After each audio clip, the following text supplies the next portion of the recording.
You just graduated with a psychology degree and a gift most people don't have. You can read a room in seconds. Micro-expressions, body language, the words people choose when they're lying. It all makes sense to you like a language everyone speaks, but nobody studies. You land a job at a mid-sized marketing firm. This is just the beginning. You aren't manipulating anyone yet. You're just observant, eerily observant. Your first week, you notice something. The senior account manager always touches his watch when he's about to reject an idea. The CEO leans back and crosses her arms exactly 3 seconds before she disagrees. Your colleague Sarah laughs differently when she's faking interest. Real laugh, 2 seconds. Fake laugh, 4 seconds with a higher pitch at the end.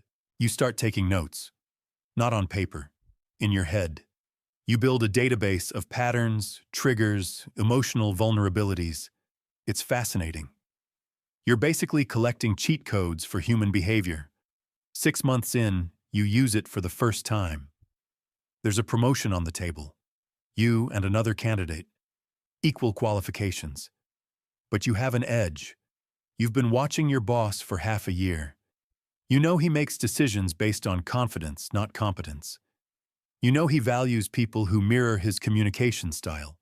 Short sentences, firm handshakes, direct eye contact for exactly 4 seconds, not 5. During your review meeting, you become his mirror. You use his phrases. You match his energy. You even order the same drink he orders at lunch meetings. He doesn't notice consciously, but his brain does. People trust familiarity. You get the promotion. It feels incredible.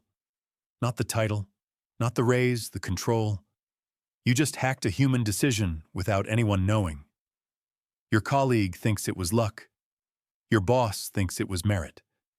Only you know the truth. You start experimenting. Small tests at first. You plant ideas in meetings by asking questions that lead people exactly where you want them to go. Never your suggestion. Always theirs.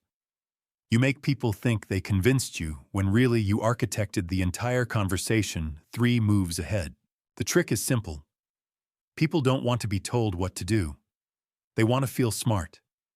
So you let them feel smart while you pull the strings. A junior employee wants a raise but doesn't know how to ask. You don't give advice. You ask questions. What do you think your value is?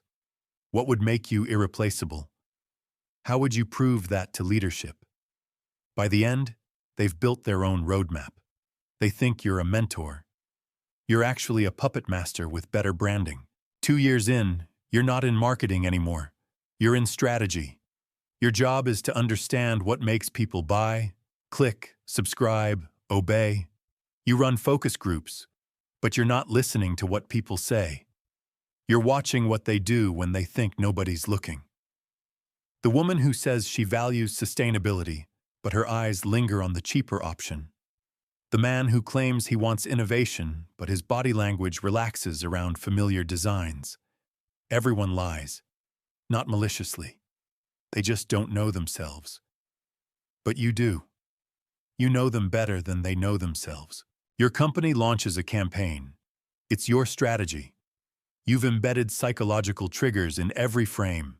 Scarcity, social proof, authority figures, reciprocity. The campaign goes viral. Sales triple. Your bonus is 6 figures. But that's not why you smile.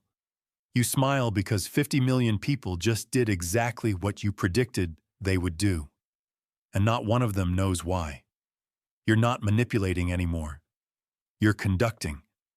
Like an orchestra where the musicians don't realize there's a conductor. Your next role is executive leadership. Corner office. But something shifts. The control doesn't satisfy like it used to. You need a bigger experiment, a harder problem.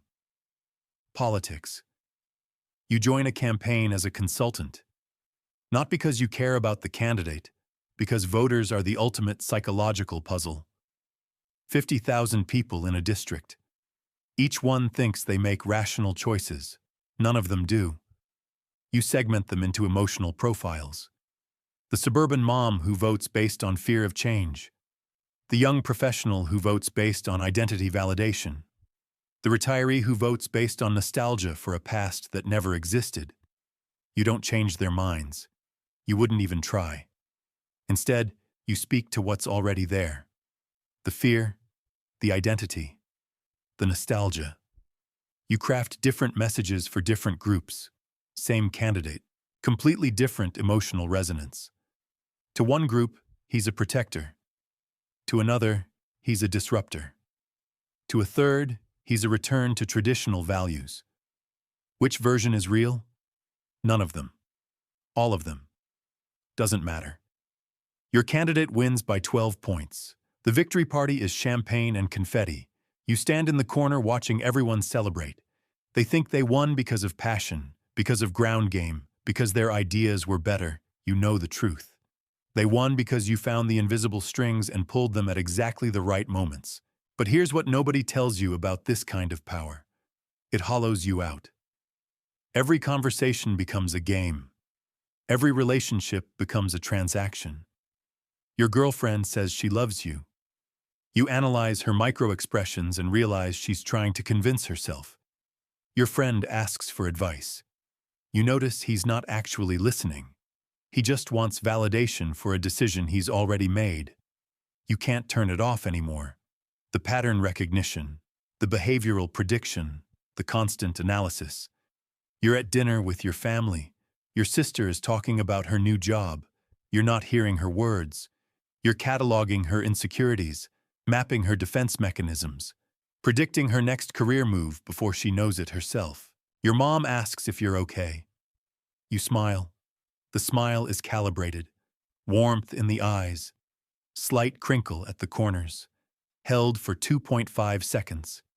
It's perfect. It's empty. She believes it. You go home to your apartment. Expensive furniture, city views, complete silence. You pour a drink. You don't want it. You just need your hands to do something. The thing about seeing through everyone is that eventually you see through yourself too. Every motivation, every fear, every desire, all of it is just patterns, biological programming, evolutionary shortcuts. There's no hidden depth, no secret, authentic self underneath, just layers of programming all the way down. You became an expert at controlling others by understanding that control is an illusion everyone's desperate to believe in, including you. The phone buzzes. Another client. Another campaign. Another chance to prove you can architect human behavior at scale. You'll take the job, not because you want to, because this is who you are now. The person who knows too much. The one who can't unsee the strings. You've spent years learning to read people, influence them, predict them, and in the process, you've become the loneliest person in every room you enter. Because connection requires mystery, and you've solved everyone. You mastered the game nobody admits they're playing. You learned every rule, every shortcut, every cheat code for human behavior. And your prize? A front row seat to watch yourself become exactly what you studied. The observer who can't stop observing. The manipulator who forgot how to just be. Somewhere along the way, winning stopped mattering. But you're too far in to remember what losing even felt like.